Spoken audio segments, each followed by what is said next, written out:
Day 21, 40일기도 21일째입니다. 라오디게아 교회가 당면한 문제라는 주제를 살펴보겠습니다. 하나님께서는 요한계시록에서 기독교 역사를 예언적으로 보여주십니다. 요한계시록 2장과 3장은 교회사의 7시대를 묘사하고 있는데, 이것은 그 당시 아시아에 실제로 있었던 7교회에 적용될 뿐 아니라 사도교회로부터 현대교회에 이르는 기독교 역사의 7시대에도 적용됩니다. 7교회 중 마지막 교회에 대한 묘사가 계시록 3장에 있어요. 라오디게아 교회의 사자에게 편지하기를, 아멘이시요 충성되고 참된 증인이시요 하나님의 창조의 근본이신 이가 가라사대, 내가 내 행위를 아노니 내가 차지도 아니하고 더웁지도 아니하도다. 내가 차든지 더웁든지 하기를 원하노라. 내가 이같이 미지근하여 더웁지도 아니하고 차지도 아니하니 내 입에서 너를 토하여 내치리라 라고 기록하고 있습니다. 오늘날의 교회를 라오디게아 교회라고 부릅니다. 라오디게아는 소아시아의 한 도시였는데요, 온수, 냉수, 수치료 온천장으로 유명했습니다. 수치료법은 현대 의료계에서도 그 효험을 인정받고 있죠. 그러므로 라오디게아 교회가 덥지도 차지도 않고 뜨뜻미지근한 상태에 있다는 하나님의 표현은 우리에게 의미심장한 경고가 되는 것입니다. 이런 상태는 하나님께서 아주 불쾌히 여기시는 바입니다. 교회가 이런 미원적 상태에 계속 머물러 있으면 입에서 토하여 내치시겠다라고 하실 만큼 하나님께서 불쾌히 여기시는 것입니다. 이 미지근한 교회의 상태에 대해 왜 하나님께서 그토록 염려하실까요? 이 질문의 해답은 교회를 향한 하나님의 소망이 무엇인지를 보면 알 수 있습니다. 여러분, 하나님은 교회가 차거나 덥기를 바라십니다. 교회는 세상에서 치유의 장소가 되기를 바라신다는 뜻입니다. 미지근한 교회는 치유의 기능을 제공할 수 없고, 따라서 교회를 찾아오는 영혼들에게 유익을 끼칠 수가 없습니다.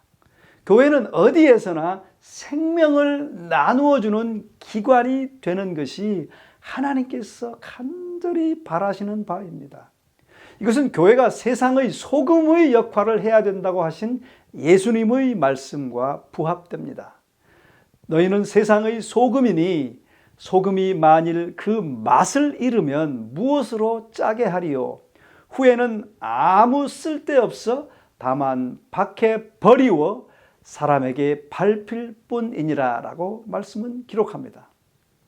소금과 온수 그리고 냉수요법은 모두 치유의 효과가 있습니다. 예수님께서 계시록에서는 미지근하여 치유의 효험을 잃은 상태로 남아있는 사람들을 토하여 내치시겠다고 하셨고, 마태복음에서는 맛을 잃은 소금은 밖에 버리움을 당할 것이라 라고 하셨습니다. 예수께서 계시록과 마태복음에서 같은 말씀을 하고 계신 것입니다. 교회가 치유의 기능을 잃으면 하나님께 쓸모없는 존재가 되어 결국은 버림을 당할 것이라, 그 말이죠. 예수님은 다음의 성경절에서 어떻게 생명이 교회로부터 흘러나와야 하는지에 관해서 말씀해 주십니다.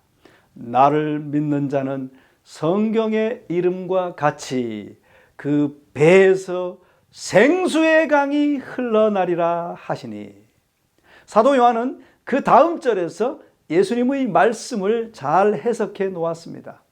이는 그를 믿는 자의 받을 성령을 가리켜 말씀하신 것이라. 여러분, 교회가 성령의 침례를 경험할 때 교회에서 생명이 흘러나간다라고 하는 뜻입니다. 이제 우리가 분명히 알 수 있는 것은 마지막 교회인 라오디게아 교회의 신도들은 하나님으로부터 심각한 경고의 기별을 받고 있다는 것입니다. 교회는 먼저 그 상태를 자각할 필요가 있습니다. 그리고 교회가 치유의 기능을 회복할 수 있도록 하나님께서 변화시켜 주시기를 구해야 합니다. 이것 없이 교회는 재림을 맞을 준비를 갖추지 못할 것이에요.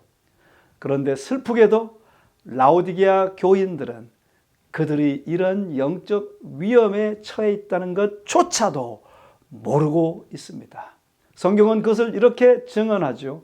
내가 말하기를 나는 부자라 부요하여 부족한 것이 없다 하나 네 곤고한 것과 가련한 것과 가난한 것과 눈먼 것과 벌거벗은 것을 알지 못하도다라고 경고해 주십니다.